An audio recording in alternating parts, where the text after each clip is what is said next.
Dear all, good evening. MeDirect welcomes you to this webinar, which is part of our MeDirect Talk series. The aim of this series is to introduce you to financial experts and asset managers so that they can share their views on the financial markets and investment opportunities with you. MeDirect has always been at the forefront of providing you with the latest on the investment world, and we aim to continue doing so through regular updates on our website and social media. Our team of experienced wealth advisors are always available to assist you. I am sure that we can all agree that we have been through an uncomfortable ride over the past few years, with an unprecedented number of events impacting financial markets. For this reason, today we will explore the current market environment, what to expect from 2023, and how to prepare for the future, including which areas to avoid and where to uncover opportunities. Joining us today is Mike Coop, Chief Investment Officer at Morningstar. Mike has great experience in multi-asset investing and a passion for delivering great returns to end investors. Since joining Morningstar, he has been working within the investment team across the world to ensure that their process remains at the leading edge of developments in multi-asset portfolio management. As most of you are aware, Morningstar is a leading provider of independent investment research in North America, Europe, Australia, and Asia.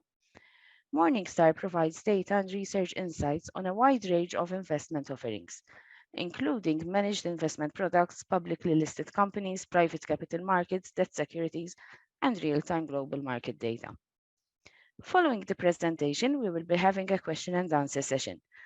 Throughout the session, please feel free to send us any additional questions you might have through the Q&A button that you will find at the bottom of your screens. Mike, over to you. Thank you, Ingrid. And everyone, welcome. It's great to have you with us. So let's get straight into it. In 2023, recession has really replaced inflation as the big headline and concern for investors. Recessions are usually the time when portfolios can fall in value and people become concerned about the future, their job security, and maybe even stop investing and end up just holding cash. So for this webinar, we're delving into what investors need to know about recessions and how we see the potential for opportunities for investors in multi-asset portfolios. So as you can see on the next slide, the learning objective here is really understanding the impact of recessions on creating wealth. And we'll also talk about how we're positioned in the portfolios that we run for you. Okay, so let's get straight into it. As you can see, we need to start with a definition of recession. And the one that you usually hear isn't really very helpful for investors. The 2 quarters of negative GDP growth. So we thought we'd delve into this a bit more to understand what sort of economic conditions recessions really are and how they affect investors. Well, let's start by looking at each industry in an economy. And at any point in time, there's always one industry or other which is struggling and some which are booming. So we've captured this in the chart with the blue line, which measures the proportion of industries that are contracting. And so the bigger the blue line, the more industries there are that are contracting. Now, this is using US data from 1948 to 2021. And you can also see those times when recessions occurred, and that's marked by the gray vertical lines. There's actually really only 11 of those, and even 11 of them actually reduces to 10 because a couple of them reflect the same thing. So it's a bit hard to draw strong conclusions from just a sample of 10. So we've also added in the overall growth rate, which is the red dotted line. And we've done that so you can get a sense of when growth turns negative. Think of that as a proxy for the growth in the economy and the markets. So what do you need for a recession or negative growth to occur? Well, it turns out that economies start to slow when about a quarter of all industries are contracting. When you get above 30%, that's when it can start to turn into recession, depending upon which industries there are that are contracting. And it's the larger industries and the ones that have a multiplier effect, whereby they have a bigger impact on the economy, like house building. So this is really the key thing, because the cutbacks across a range of industries is where companies start to get impacted, and you start to see losses in many industries, and that's really what hurts investors.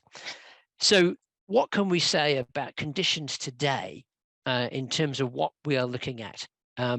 So as you can see on the next chart, we've had a quick look at the Eurozone in terms of the economic data there, the growth, and that's the blue bars. And we've also looked at a couple of indicators of potential future economic activity, which are the yellow and the orange. So what these tell you is that clearly conditions weakened and growth slowed to an absolute crawl. Some of those measures that you're seeing there, which have some predictive power, did turn up more recently, but you'd still say that they were pretty weak. So we've had this period of concern about recession. The outcomes have been perhaps slightly better than people thought, but we're still in that scenario where that could happen. And so we also know that interest rates have gone up a lot, and there's a lagged effect of interest rates going up a lot. And we'd expect to see that lagged effect coming through over the next year or so. So what can we tell from that? Well, interestingly enough, we did think about putting up some forecasts, but the next slide I'm going to show you indicates that actually forecasters aren't particularly good at forecasting recessions. So you can see on the next slide, we're showing you, there we are, we're showing you the track record of economists. On the left side are all the economists that are in the private sector. On the right side is the International Monetary Fund, a big global organization which specializes in forecasts and is run by government. And so what each of these two charts show is the forecast that people had about a year and a bit before the recession. So the far left chart, if you look at the far left bar, you'll see that bar is showing you a number about 3%. And that signifies the GDP growth or the economic growth that forecasters were expecting about a year before. We then fast forward another 6 months, and the bar to the right of that shows how they've dropped that forecast down. We then forecast another 6 months, and you can see that the forecast has gone from positive to negative. But contrast that with what actually happened. You can see the black line shows you what actually happened. So what's happening is that the forecasters really have no idea what's happening. They are adjusting their forecast quite late, and they're also underestimating, even as the recession is about to happen.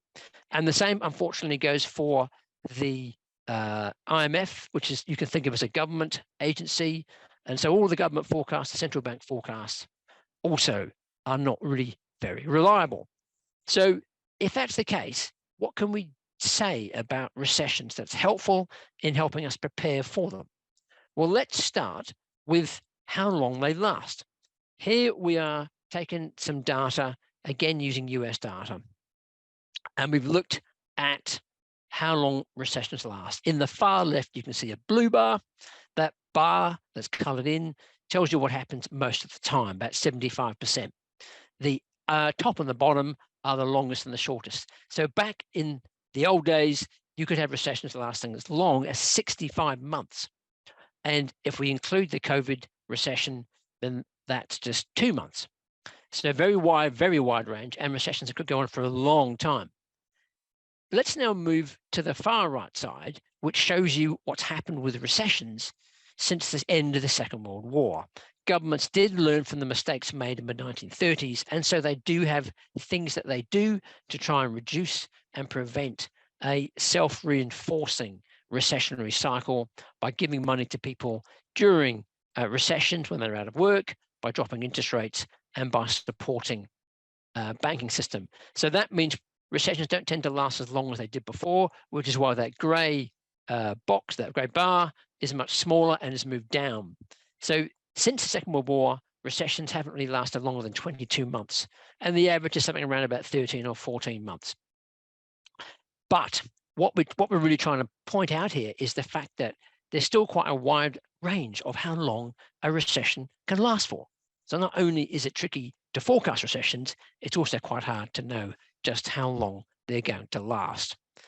The other thing that's important to remember is how much of a time we spend in recessions. And this is something you can see in the next chart. So here what we've done is just to ask the question, if I looked at all the years in the bars, how many of them would I find would be in recession? Looking back over a very long period of time, that's almost a quarter of the time you're in recession. In the post-World War II period, it's much less than that. It's only about 14%. And that's because of all the things I mentioned earlier the governments do. So if we know that recessions don't have recessions, we don't spend a lot of our time in recessions. We spend most of our time when the economy is growing. It doesn't really make sense to build a portfolio just for a recession because you don't know when or if it's going to happen, how long it's going to last. And the reality is for most investors, they're going to spend most of their time in economic environments where the economy is growing. So what does this mean? Well, unfortunately, you might think that it's possible to totally ignore recessions because they don't happen often. However, if people are unlucky, it's possible they could end up experiencing 1 or 2 recessions, even over a 10-year period. So we can't totally ignore it. So we have to be mindful of what it is that happens and how to protect ourselves. And that's where the story gets interesting. So what you can see on this next chart is a measure of companies that go bankrupt. And these companies have borrowed money. Organizations called credit rating agencies have formed an opinion about the riskiness of these companies and whether they'll pay all the money back. The yellow line you're seeing corresponds to riskier companies, which are regarded as more at risk of not being able to pay it back, and they have low credit ratings. The black line is companies which are regarded as pretty secure and highly likely to pay everything back. What you can see on this chart, which goes back to 1981, it looks at all the companies globally, and you see it measures something called a default rate. So when companies find they simply are unable to pay back the debts as they fall due or to pay the interest because they're not making enough money. That yellow line, as you can see, spikes around recessions. And what that means is that companies are most vulnerable in a recession. Why is that? Well, their sales will drop, and if they can't cut their costs by enough, their profits will fall. And if their profits fall by enough, they won't be able to pay back things like interest, and they will go bankrupt, and you'll lose everything. If you invest in corporate bonds, you might not get all the interest payments that you expect to get, or you might not get all the money back. So it's a time of greater risk. Speculative investments, loss-making companies, they all suffer. So the message from this is to make sure that you clear out the portfolio and don't have highly speculative investments. But there's also another hidden message, which is all to do with government bonds. Now, imagine that you've invested in companies, you've either bought shares or you've lent money to a company. It might cut its dividend, or it might not pay all the interest back. But if you give your money to a government like the US government, it is definitely going to pay you that interest, and it's definitely going to pay you your money back. So in those recessionary environments, it's good to have high quality government bonds because they will definitely pay you what they owe you. And with yields having risen as much as they have, this is a good thing to have. So we think that's a really key thing. Avoid speculative investments, but also to think about government bonds as a good asset to hold. So far we've talked about the riskiness around recessions. I want to talk now about what this means for your exposure to industries in the stock market. So in this chart, what you can see is the return you get from investing in different industries during recessionary periods, going back to the 70s, again, using US data. It's perhaps no surprise that the sectors that do best, and you can see them healthcare, second from the left, or further along, consumer staples, which give you a positive return, are industries where generally they're selling essential items that people continue to need, and even during recession, generally don't cut back on. So the revenues hold up better. You can contrast that with other industries like financials, materials, energy, and industrials, where they're much more prone to a downturn because the demand for their services gets cut. The one thing I'll say about financials is the data we're showing you is heavily impacted by the financial crisis. When banks going into that were extremely risky, the regulation that followed the financial crisis reduced a lot of the risk in banks because it forced them to hold on much more capital, have a much bigger buffer if things went badly. It also forced them to lend much more conservatively, much more cautiously. But nonetheless, you can see here the general message. And so for portfolios, it's helpful to have some exposure to industries which hold up better in a recession. You do have to be careful you don't overpay to own those shares, and you have to be careful about whether those companies have too much debt. But it's true to say that generally they will do a good job of helping you out in recession. So that's the second key lesson, is really having that exposure to industries in your equity portfolio that can help you in recession. The third thing I want to turn to is to look at a common mistake that people make when recessions occur, and people believe that it's possible to forecast recessions, and they end up taking their money out of the market in the expectation that they could then reinvest when the recession's over.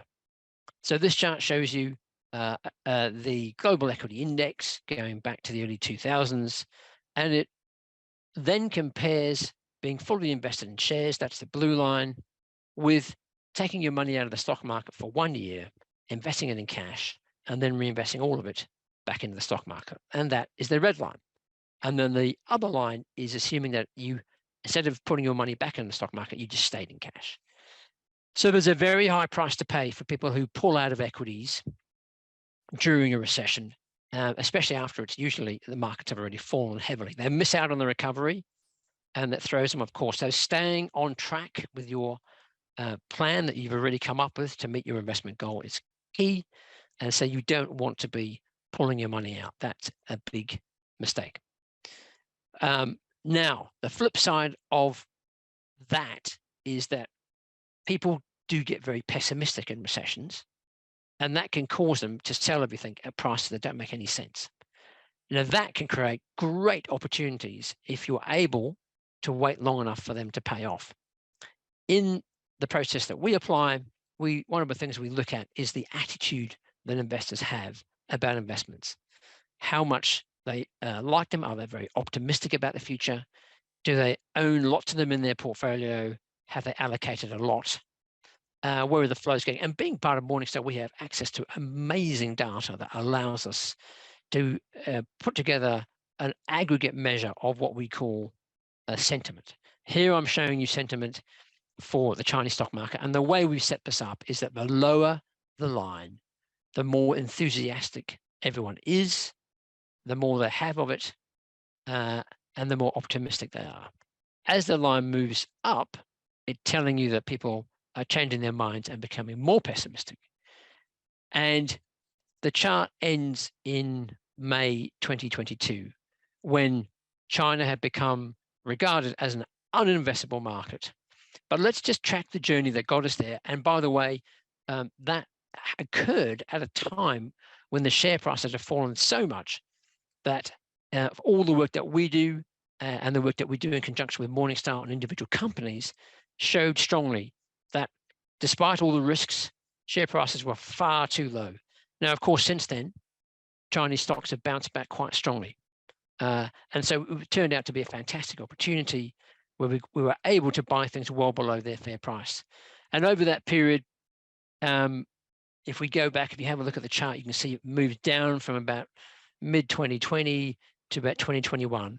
And at that point, everyone, the whole world was so enthusiastic about technology shares, of which there are many in China, that they ignored all the other risks that come with China. And sure enough, when those risks came back into sight, so the government stepping in to regulate more heavily the technology industry, late 2021, we had the COVID lockdowns, which closed the economy. There was a property crisis and also some concerns about some of the Chinese structures that Americans use. All of those concerns resulted in the price selling off and presenting what was a really good opportunity. So that's an example of how recessions can work to your favor as an investor if you're prepared to be long-term, act when you're getting assets presented at very low prices, but you have to be patient because it could take quite some time before you get paid off for that opportunity. So just switching gears now, we talked a bit about recessions and we talked about how you can have assets in your portfolio to help you in a recession, like high quality government bonds, industries that are less sensitive to the economic cycle, and how you can avoid speculative investments and get rid of those. but that it's also a great opportunity to buy things. So for us, recessions do create that opportunity. And what I'd like to do now is just to circle back and share with you what we're seeing today in terms of opportunities and how markets have evolved. This chart I'm showing you, you can think of it as a set of return forecasts that we calculate. We do this based on our assessment of fair value for different markets, and we say what would happen if the price went from where it is today to our estimate of fair value. What sort of return would we get? And so you can see there the red line at the top is UK stock market. And during the COVID sell-off, that was a fantastic bargain. It sold off and offered a much higher return than it usually does, and a much higher return than other markets. And 2022 showed you the benefit of that. It took quite a while for that to play out, but it was one of the best performing markets globally, and held up really well. The opposite end of the spectrum is the black line on the bottom, which is US equities. And you can see the red arrow there, which indicates when, based on our return forecast, the forecasting went negative because prices shot up so much. And really this happened with all the innovation theme investments that people became very fond of after the COVID sell-off. So the COVID sell-off, these are the companies which held up very well in the brief recession that happened because everyone moved online.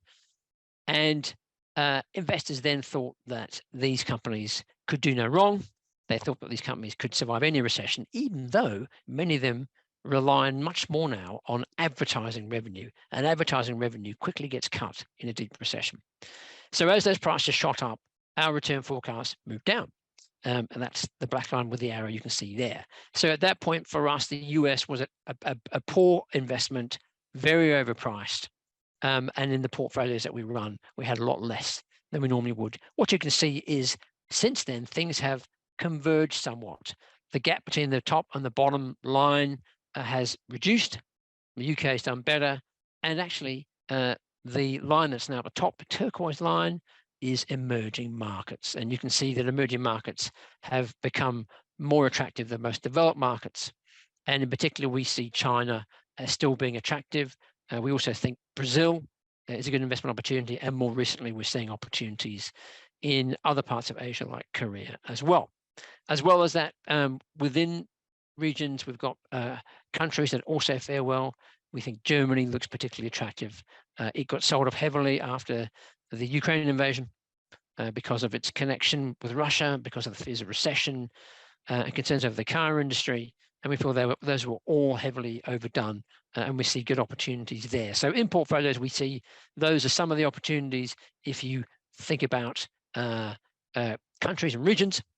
We also apply a lens by looking at different industries. And we apply the same logic for industries as we do for countries, where we look at the prices today and we say, well, what would happen if prices went to our estimate of fair value? What will the return be? So on the next slide, you can see a snapshot of that. Each bar represents what we were seeing as potential return at the time. And interestingly enough, the sell-off had become so great for some parts of the market that went up too much, that actually they start to look attractive. So late last year, we were seeing things like communication services, so that's stocks like Google, or Alphabet, I should say, and Meta, which owns Facebook, started to become much more interesting. And so we've been thinking about that in portfolios. The next bar, this is the leftmost bar with the highest return. The nextmost bar is financials. We have healthcare. So these things we think are attractively valued relative to other industries. You can see their information technology is fifth from the right, so it doesn't look like offering a particularly good return. And so, you know, when we think about the portfolios, we see more opportunities in things like communication services, financials, and healthcare than we do things like technology. Okay, so trying to bring this to a bit of a conclusion in terms of what the world looks like today and how to build a portfolio that can help you navigate that environment. We really split things into two. We think about opportunities which are return drivers. Why? Because they're more attractively priced than most other assets, and we see other higher returns than usual and or higher returns than other markets. So here, China, Germany, financial communication services are some of the things that today for us are looking especially attractive. On the diversifiers, we've got quality companies that have pricing power and who can handle an economic downturn. Healthcare is an essential service to us that also looks quite attractively valued. High quality bonds, I mentioned high quality government bonds are a good asset to have in a recession and now a much better price. And the yen, the Japanese yen, we think is also offering really good value. It also has many of the characteristics of a safe haven because the Japanese have built up over a long period of time a lot of wealth. They own more overseas assets than foreigners own Japanese assets. And so in times of crisis, they tend to pull their money home. They also have low inflation. They export more than they import. And so we feel that that is a good asset to have in a portfolio. So just turning finally to the takeaways, key takeaways for today. Let's go back to recessions. That's where we started. So recessions are temporary, but they can result in a permanent loss of capital for highly speculative investments, like loss-making companies or companies with too much debt, and those that generate cash flows. So it is the time to be looking at people's portfolios and thinking, oh, okay, we don't have, we still got exposure to assets that are a bit speculative, don't generate cash flows. Maybe it's time to get rid of those. Having exposure to assets that have cash flows that hold up better are good. And we talked about a couple of those. We talked about government bonds, and we also talked about those industries that hold up better. The silver lining was that recessions can provide great opportunities if people get overly pessimistic. And that does require being pretty patient about waiting around for the payoff, because the reason those opportunities exist is because it's not clear when recessions will end, how long they'll last, how long you'll have to wait. But they tend to always end recessions, and you see recoveries in companies and economies and therefore share prices. So for most of us who are saving for retirement or saving for owning maybe a house or a kid's education, you are usually able to benefit from these opportunities because your time horizon is long enough. As of things today, markets today were better than they were 12 months ago because of the sell-off, particularly bonds. Equities more recently, we still see emerging markets as good opportunity. I mentioned Germany and financials we think are attractive. So that's really all we wanted to cover today, just to circle off on this idea of recessions and how to deal with them and where we're seeing opportunities today and how to navigate 2023. So I will hand things back and hopefully we'll be able to have some questions and answers. Thanks, Mike. And we actually already have some questions that came in via email and also some questions that are coming in as we were discussing. So kicking off, your data is mostly covering 2020 in terms of information being provided. What about the void impact on the recession that was unexpected? Is it something that data could have covered, for example? Right. So this is the questions around whether there was, if we'd extended the time period to cover this year. Yes. Right. Well, in terms of conditions, most countries narrowly avoided the technical definition of recession, and the leading indicators have picked up a bit. I think there's still a higher than usual probability of recession given those current conditions, but they weren't showing up as actually meeting the definition of a recession. The industry picture is a bit easier to read in the US than in Europe because of the way data is collected. And we can see already some industries cutting back. You've seen the layoffs for some of the major technology companies announced in January and in February. But it doesn't really change the picture that we were presenting here, which is that at the moment, the few economies are really in recession, and therefore we await to see what will happen. Thank you for that. And another question that came through, do you think that future recessions might last longer given that debt and inflation may constrain the ability of governments to act? That's a really great question. So we created a series of research to try and identify this, which looked at things like how much more governments could borrow, what other forms of stimulus they could take. And it's fair to say that in the COVID recession, governments were able to put their hands in their pockets and find these extra ways of stimulating the economy by buying assets and being prepared to spend more. So I think that governments, as a result of that, have less capacity than they did before, because they now have much greater degree of debt. And so I think it's fair to say that, yes, their ability to respond is less from that side. But the other side is they raise rates very rapidly. And interest rates, in the US, the official interest rate are about 4.5%, obviously much less in Europe, more like about 2.5%, 2.75%. And the expectation is that rates will carry on rising in Europe. So that does give governments some potential to offset recessions by dropping interest rates and providing cheaper loans. But I would agree that with an overall assessment, which really is that the amount of debt governments have does reduce their capacity to respond by spending more money. Okay. Now, do you think that the fact that the war in Ukraine seems to be taking much longer than expected increases actually the risk of a recession within the EU?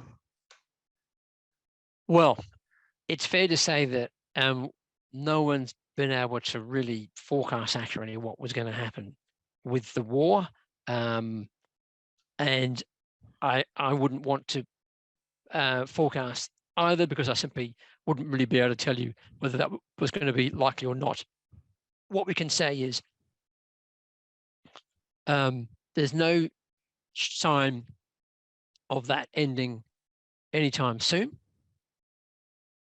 The initial effects were most severe from a couple of mechanisms. One was obviously the increase in energy costs as gas prices rose, responding to the withdrawal of supplies by Russia, as well as sanctions that were imposed, and European governments having a mad scramble to secure gas supplies for the winter. So we saw a 5-fold increase in the price in the space of 12 months. And that has a very recessionary-like impact, because it means we've all got less money in our pocket to spend after we paid for the higher heating and the higher transport costs. And of course, food prices have gone up as well because of the commodities affected by the sanctions, and also by the inability to get out of Ukraine some of the key exports like wheat and cooking oil. So it seems to us that a lot of that effect has already occurred in terms of the shock from the Ukraine war. Now, it would require, therefore, quite a different trajectory of the war to be able to change that. What's also happened, of course, is that governments have responded by changing their thinking on military spending. And so we've seen the entire policy in Europe change in countries like Germany and countries which weren't previously part of NATO, like Sweden and Finland. So what that does is it ends up resulting in increased spending on armaments. So there was a big increase in spending which Germany is committing itself to. There's also the replacement of the weapons that have been provided to the Ukraine. So wars are actually a period of time when economies grow faster because of the increased spending that occurs. And so it looks as if the recessionary impulse from the war has already peaked, and actually we're probably past the worst. But the issue really is that interest rates had to go up because of inflationary shocks, and that rising interest rates will take some time to have an effect. And it's too early to tell what that is. So as we saw earlier, economic conditions are still weak, recession could still happen. But the war in and of itself, it would have to take quite a different turn before it would be the major contributor to a recession from here. Okay. The next question has a number of questions. However, it mainly targets inflation. So we're in a quite inflationary environment at the moment. So What do you think are the best investment options at the moment? And do you believe that inflation will remain high for the foreseeable future? Well, certainly inflation has been held up to very high levels because of the increased energy costs and food commodity prices. So this follows on from the increase in goods prices that we saw in 2021, when there just was too much demand and not enough supply of manufactured goods. And then now we're seeing some fragmenting of the supply chains.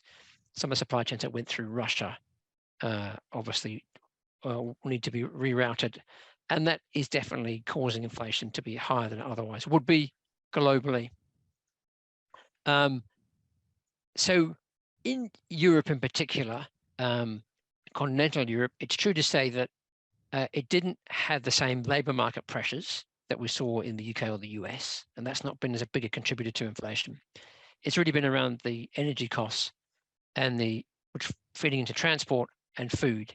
Now, those energy costs in terms of gas prices have come right down, and the spike we saw in oil prices has come right down. Food prices are still high. So there's still uncertainty about how this will play out, but we see that inflation will come down. Will it come down to where it was before? Probably will be somewhat higher than what it was before. In Europe anyway, it really had never achieved the 2% target set by central banks. So just what it comes down to will be higher than what it was before. Whether it's 1 or 2% higher, we don't know. But many of those things are unwinding, which are what caused the rise. So that is a perspective on inflation. How to play it in portfolios, the classic insurance policy is really inflation-linked bonds, and the level of inflation you need to see before they give you a better return than normal bonds. They'd gotten very expensive in our view, so we hadn't taken much exposure, and then they became much cheaper. So we think that is something that is good to have in portfolios if you get inflation being especially high. We have held energy companies in the portfolio for longer than we normally would, because they also have a link to inflationary pressures and companies with good pricing power. Now, interestingly enough, healthcare is a classic example. It can raise prices and isn't subject to some of the problems that you see in other industries where they're having to pay the cost of what they do has gone through the roof. So those will be some of the areas. Over the long run, equities do give you a better return than inflation. And so finding equity markets that offer good value are really the best way to do it. And as we mentioned before, we see some good value in certain markets. So we think the returns from those will ultimately be what people will need to get through this and continue to increase the value of their wealth above the rate of inflation. If you were to mention a couple of specific industries you find to be more attractive and that will probably continue to be more attractive on the stock market moving on during this year, which 2 or 3 would you mention? Yeah, so I think for us, financials still look attractive.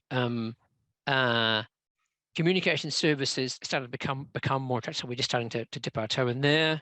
Healthcare, consumer staples are good things to have in the portfolio. Energy we did have. It's much less attractive now than it was before because the price has gone up so much, but does serve a role as an inflation hedge in our view. So those are some of the sectors that we would see as attractive. So Mike, I am conscious of time. I don't know if we can go through 3 quick questions, very short answers, but let's try. So in countries like Malta, we see that the construction industry is quite predominant in the economy. Do you believe that interest rate hikes tend to induce recession more than other countries where we have the construction industry that is dominant? Well, I must admit, I'm no expert on the construction industry in Malta. All I would say is this: recessions are really, kind of caused by a whole range of industries contracting.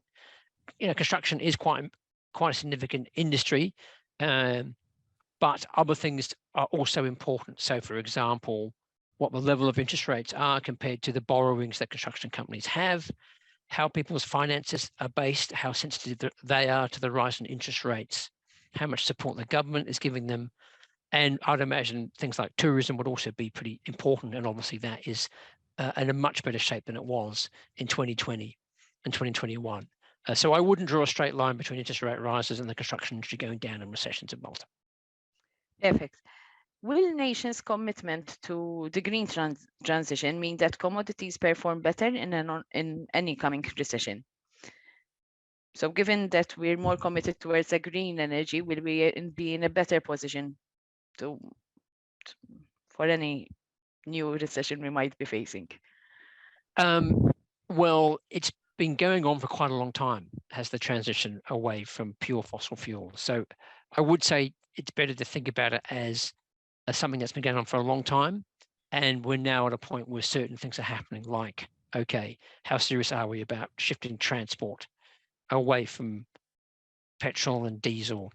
And that in particular is still unclear, but that will be one example. I think electricity generation has already changed a lot. People have already moved significantly in reducing their reliance on fossil fuels with more wind, with more solar. So that's well in train. Down the track, you still need the base load of power generation because there are times when you don't get enough sun and wind, and then you still need to be able to produce power. So nuclear is going to be quite important for that, and some residual gas, I would think. So we're not completely out of the woods in terms of not being reliant on fossil fuels, but we're much less reliant than we were previously. So I think what's probably more hurting people is the food prices, and that's a more difficult situation to deal with in terms of how to replace that. Perfect. So down to the last one we're managing. So the person who asked this question is referring to one of the charts where you showed that the UK economy was actually one of the best performers. And he's asking how would you explain that, especially with the effects of Brexit vis-a-vis the EU economy? Yeah, so really, just to clarify there, the UK stock market has certainly done very well in the last few years because it was so cheap a few years ago, and it was very cheap a few years ago because the sectors that you find in the UK compared to others, there's more energy, more oil and gas companies, there's more banks, and those things plus concerns about Brexit meant that the UK stock market was very cheap. So the stock market behaves differently from the economy because it's not really driven by the economy, because the companies that are in the stock market are mainly get their earnings from outside the UK. So what happens to the UK economy doesn't really give you much of an indication of what happens to the stock market. And in this case, those industries, energy in particular, did really well, as we talked about, and that's a much bigger part of the UK stock market than other stock markets. And the stock market was also super cheap. It didn't have all the highly valued technology companies that you saw elsewhere, and so it was able to withstand the sell-offs in 2022, and overall has been a pretty good investment because of that. But it's not reflective of the UK economy. You're quite right. UK economy has underperformed, but that hasn't really flowed through to the stock market because the stock market doesn't reflect the UK economy. Perfect. Thank you, Mike. My pleasure. We really appreciate the time spent today with us. I also want to thank everyone who has actually joined us today. If anyone has any further questions on the topics discussed, you can obviously discuss these with our advisors. Mike, if we need to refer to you, we will drop you a quick email so that we can provide the replies needed. So thank you once again. Thank you, Mike. Thank you to the team at Morningstar for this very interesting session. Have a nice evening, everyone. Bye, everyone. Thanks.